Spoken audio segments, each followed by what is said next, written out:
Bonjour à tous, c'est un coup de tonnerre, un énorme exploit qu'a réalisé Guingamp hier soir en Coupe de la Ligue. Les Bretons, derniers de Ligue 1, ont éliminé le quintuple tenant de l'épreuve, le Paris Saint-Germain, sur sa propre pelouse.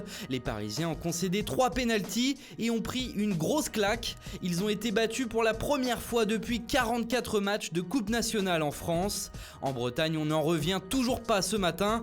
L'exploit capital, l'immense sensation, titrent les quotidiens régionaux, Le Télégramme et Ouest France.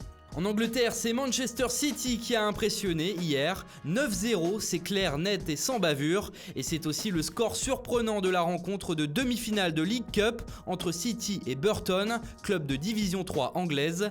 Le Times ajoute que le supplice de Burton n'est pas terminé. Il reste en effet un match retour à disputer et l'addition pourrait être encore un peu plus aggravée. En Espagne, la lumière est venue de Vinicius Junior. Si le Real Madrid connaît quelques difficultés en ce moment, notamment en Liga, ce match de Coupe du Roi tombe à pic.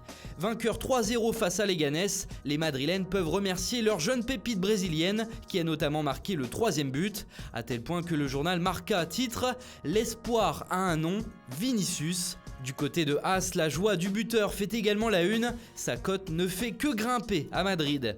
En Catalogne, c'est le Mercato qui fait les gros titres. Frenkie de Jong aurait dit oui au Barça selon Mundo Deportivo. Le jeune prodige de l'Ajax aurait donné sa préférence à Barcelone plutôt qu'au Paris Saint-Germain. Reste 2 choses à régler, la date du transfert, cet hiver ou cet été, et puis son prix qui serait estimé à près de 75 millions d'euros par les Néerlandais.